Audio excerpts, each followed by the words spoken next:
of the church. How many churches? Talk to me. How many churches?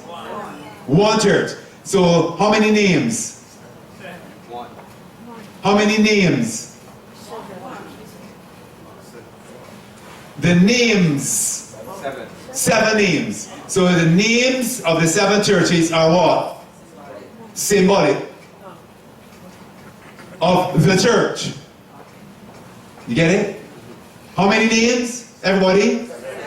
How many churches? Because when you think church, you're thinking about a church in a period when Laodicea is the period in which the church is in and the condition of the church in that period.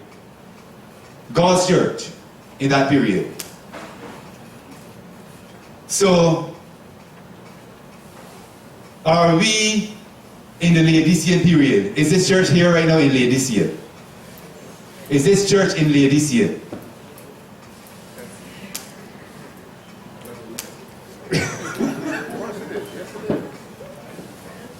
Hands up those who believe that this church here at Miami is in Laodicea. Correct, but it is true. Because Laodicea is a period.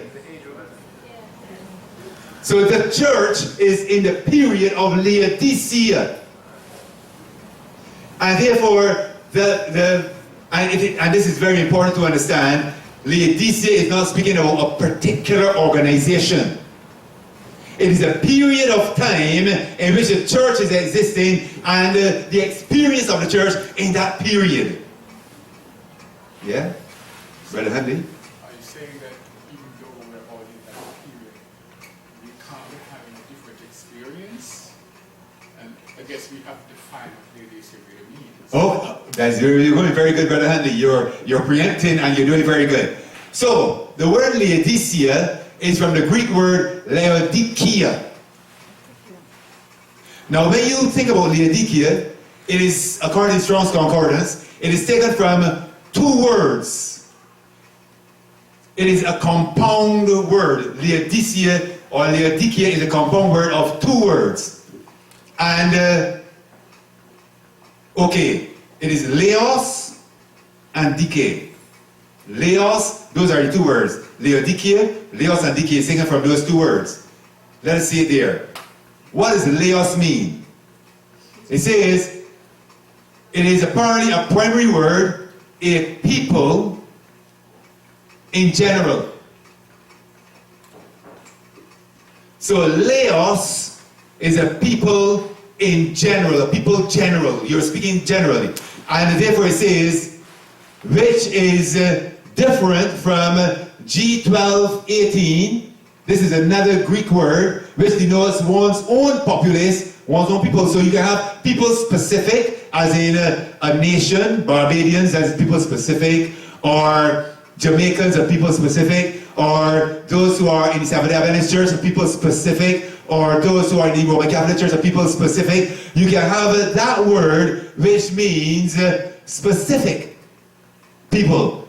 But Laos is not that word. Laos is the word that speaks about people generally. Important.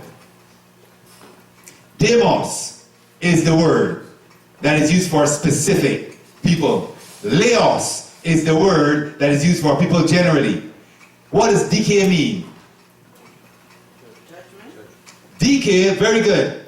It speaks particularly about judgment, punishment, vengeance. So, you know the wise man Solomon says that to everything there is what? Time and judgment. Season 2, but time and judgment. So you have a season of time which brings you to the end point, which is judgment. So Laodicea is speaking about a period that has brought us to the end point of the church, judgment. So you are in a period for the judging of the people. And this period for the judging of the people, is it for the church only? It's generally, because we're told in, is it 1 Peter 4:17? Judgment begins at the house of God, but it does not end with the house of God. So we are in the period of Laodicea, we are in the period of judgment, and the judgment not only of a particular church, but it is judgment generally. Every man will appear before the judgment seat of Christ. Now, again in Revelation 3:14, we have the concept of the Amen. When you say Amen, what does this imply to your mind? Amen. So let it be, and you say usually at the end of a thought, not necessarily the end of your prayer. You see, so the end of the thought means that you are now going to establish that thought. You've lifted it up. It is a confirmation. So let it be. And therefore, Christ tells himself to the Laodicean as the Amen, and the thoughts that he is being presented to us is the last thoughts that will be given to humanity. So the Laodicean message is one of the most precious messages given to mankind. The Laodicean message is therefore one of the most precious messages given to mankind, because it is telling us the truth about who we are, and it is designed to lift us out of our personal experience. Was it that we read in Proverbs chapter 23 verse 6, 27 verse 6. The wounds, faithful, are the wounds of a friend. So Christ is our friend, and he says, though I chasten you, and though you receive some wounds, they're faithful. He wants to put us out of our condition. So, I want you to think carefully. Are we Laodiceans? Hands up all Laodiceans in here. All Laodiceans, all Laodiceans. All Laodiceans. Okay. Guess what? So you got two hands here. Guess, you want to hear something? The persons who put up their hands are basically the ones who are Laodiceans, who did not put up their hands. You know why? Because the Laodicean does not know that he's a Laodicean. You understand? The only reason I know that I'm a Laodicean, the only reason that I know it, is because Jesus says so. If I check my own personal experience, no man, I cannot be a Laodicean, because I cannot see who I am. So you only can know that you are a Laodicean based upon the testimony of the faithful and true witness. Get it? So we must all acknowledge that we are Laodiceans. That's who we are. Now, Revelation 3:14 again. And unto the angel of the church of the Laodiceans write. Laodiceans. Now we had read in Revelation chapter 1 verse 11 the name of the churches. What was the first church? Ephesus. Second? Smyrna. Pergamos. Thyatira. Sardis. Philadelphia. Laodicea. He says, unto the angel of the church of Ephesus write. Unto the angel of the church of Smyrna write. Unto the angel of the church of Pergamos. Unto the angel of the church of Thyatira. Unto the angel of the church of Sardis. Unto the angel of the church of Philadelphia. But he got now to the Laodicean period, and he says, unto the angel of the church of the Laodiceans. Is there a difference? Fundamental difference. He does not waste words, because there are two different words, Laodicea and Laodiceans. Why did he say Laodiceans? Give me a thought. Why would you think that he would say Laodiceans rather than Laodicea? That's all. Laodiceans. What does Laodiceans imply? Pardon? The people instead of the period. The people! Very good. The focus is on the individuals in the period. You see that? So it is not just a period, but he's focusing on the individuals in the period. So you now are an individual in the Laodicea period, and therefore you have to stand before God as though there is no other person. He's zeroing in on you. So don't point at the Seventh-day Adventist Church as Laodicea. Amen? Because he's not dealing with organizations, he's dealing with individuals. I stand at the door and knock. It's about you. Where are you standing with the Lord? Not where are you standing in an organization, not where are you standing in a group of people or in your clique. Where are you individually standing with the Lord? As an individual, as a Laodicean. He refers to himself as a faithful and true witness. So we are in the period of judgment. In the period of judgment, in Revelation chapter 14, verse 6, he says, "And I saw another angel fly in the midst of heaven, having the everlasting gospel to preach unto them that dwell on the earth, and to every nation, and kindred, and tongue, and people, saying with a loud voice, Fear God, and give glory to him for what? The hour of his judgment is come." When was it? Now that I'm speaking to some of the Adventists, when was it that the judgment began? When did the judgment begin? 1844. Therefore, judgment is associated with the period of Laodicea. When then did the period of Laodicea begin? 1844. When the judgment began, the church went into the phase of Laodicea. When the judgment began, the church went into the period of Laodicea, the judging of the people. So Laodicea, there's nothing wrong with Laodicea, the period. There's something wrong with the people who, the church, who went into the lukewarm condition in Laodicea.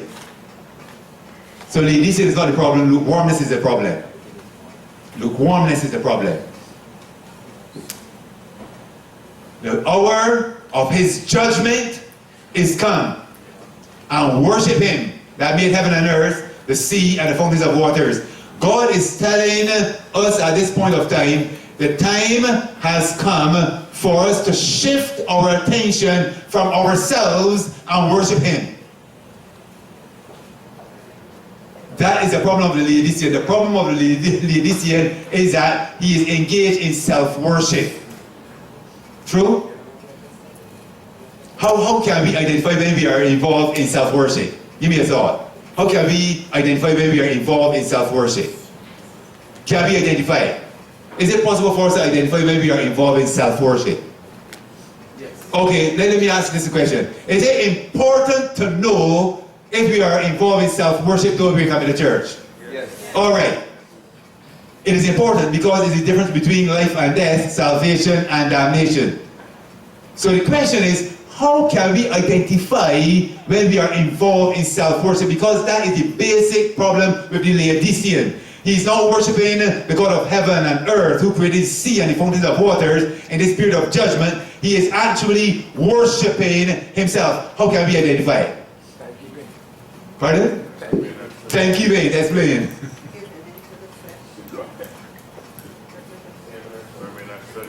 Thanksgiving. Pardon? Saving ourselves. That song, you see, pardon? Examine ourselves. Examining ourselves. Should we examine ourselves? To see whether or not you're in the faith, right?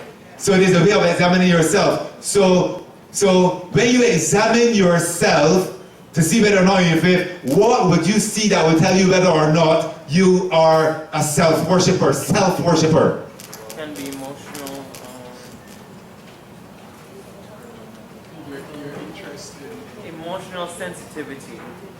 Emotional sensitivity. What does that look like? That's some real good and big and theological. How does that look? Give me, how does that look? It means we are sensitive to anything anybody does. So it's as if we anything somebody says immediately we become defensive as if somebody is judging us. So emotional sensitivity. So can you actually, I like that, can you actually detect when you're being defensive? Can you detect it? Yes. So you should be able to detect it. So why is it that we become so sensitive and don't detect it? And go away and turn our backs and get upset and angry. But that is it. That's the evidence. So how come we don't see it? Does that, no, that doesn't happen in Miami church. It only happened where you come from, right? I'm thinking too that one is recognize that they are lukewarm. You see, when their interest in the church starts. I don't think that they can hear you though. Their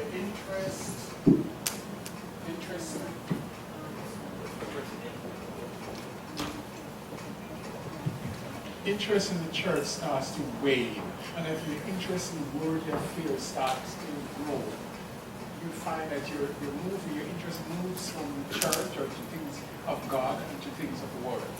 So your interest is now sliding into more worldly things, and you're becoming more sensitive when people say things. So a person may say something with a good intent, and it is interpreted in your mind as something negative. You become highly offended. What's it that we're told in Psalm 119, 165? Great peace have they that love thy law. And that text, does that text exist among us as a people though? Hands of those who get offended sometimes. I live in heaven right now, you know. In Miami, and again, you are doing a very fantastic job. Because all of your people are ready for heaven. Nobody don't get offended. Do we get offended sometimes? Should we get offended? Should we get offended? Listen to... Okay. Should we get offended? The thought is, Paul says, be angry and sin not. Now, the fact is, being offended is an emotional response to something that has broken some type of standard within your mind. That is when you become offended. Now, becoming offended does not mean that you've done wrong. Becoming offended means that you recognize that there's something that has gone wrong. But what you do afterward, will you remain offended? No, it is a call to action. It is a call to tell you that there's something to be done. If you see some person that is doing something that would hurt a child, will you become offended? Yes. What would you do then afterward? You get a plank and hit it around the person's head. You don't do that? No, not in Miami, only Barbados. The thing is how you respond, how you act after the offense that will determine whether or not you sin. So when it says, great peace have they that love thy law, and nothing shall offend them, that means that nothing will cause them to behave offensively. But when they recognize that something has gone wrong, the offense, they will feel that emotional response within them, and which will tell them there's something that needs to be done. And therefore, what needs to be done? Okay, we have to address this situation in the appropriate way. So you don't want an emotional reaction, you want an intelligent response. What do you do not want? You do not want an emotional reaction to circumstances. You want an intelligent response to situations that will determine whether or not you are walking in righteousness. How often we behave through emotional reactions rather than intelligent responses? Okay, we are being judged according to our works. Ecclesiastes chapter 3 verse 17, notice it says, I said in my heart, God shall judge the righteous and the wicked. The period of Laodicea, judgment. For there is a time for every purpose and for every word. In 2 Corinthians chapter 5 verse 10, it says, for we must all appear before the judgment seat of Christ. How many of us must appear before the judgment seat of Christ? Every one of us. You see, you can't come before God. I say, you cannot come before God and say, Pastor Kisto. Amen? You cannot come before God and say, Pastor Richards.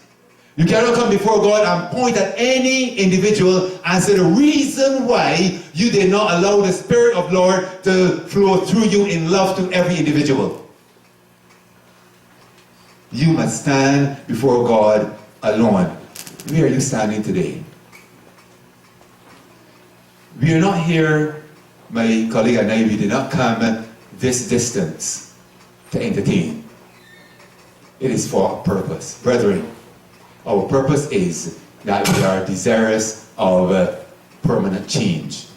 Are you desirous of that permanent change within you? Where you are determined that regardless of whatever the situation, I am not at all going to cause the name of my Lord to be blasphemed by behaving in a wrong way. In this period of Laodicea, I am determined to be hot. All of those who want to be hot in this period, let me see your hands. You want to be hot?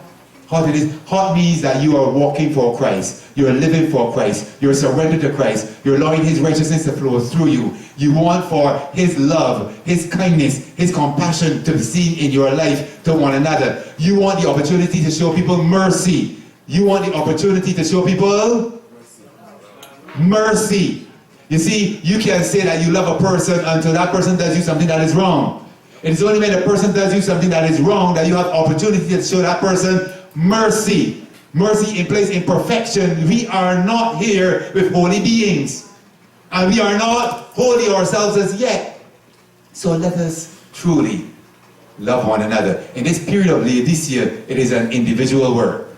In closing, I'm going to jump to a few statements. I have 3 minutes. Just want to close off with a statement for you.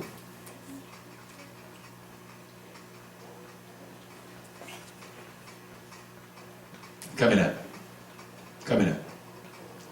Testimony Volume 5, page 627, paragraph 2. Keep ever before you this truth, even as we close at this time.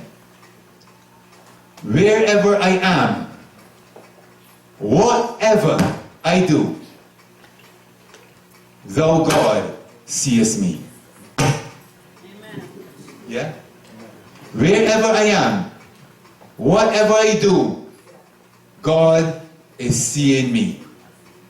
It is not possible for the least item of our conduct to escape the observation of the one who says, I know thy works.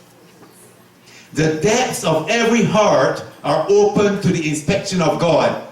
Your heart today is open for God's inspection.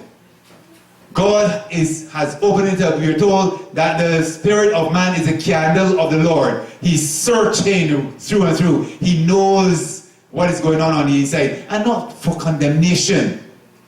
He will tell us the truth about ourselves so that we can submit to Him, that He can make us right. And remember this, God cannot. There are things that God cannot do. God cannot make us right unless we consent. Yeah? We are told that the expulsion of sin from the soul is the act of the soul itself. God cannot come and take your sin away from you. Can't do it. You have to be willing to recognize through the testimony of the faithful and true witness that you are lukewarm. Accept it and say, yes, Lord, I give it up to you. He says, every action, every purpose, every word is as distinctly marked as though there were only one individual in the whole universe, and all the watchfulness and scrutiny of God were employed on His deportment. It is as though you're standing alone. You may look around and you may see people alongside of you. But in this universe, you are standing as a singular unit, as though there is no other person. Say to God, I stand before you, Lord. I bear myself before you. You see everything that is in me. It has nothing to do with any person else. It is you and I. It is you and my soul. I have a soul to save, and I have a soul that can be lost. And I cannot blame any person if my soul is lost. He says, now is the acceptable time. In this period of Laodicea, in this period of judgment, now is the time to surrender your all. Now is the time to act in accordance with His will. Amen? Amen. That is the amen. Any questions? One last question before we close, or we can close there? We can close there. Thank you. Let's pray to close.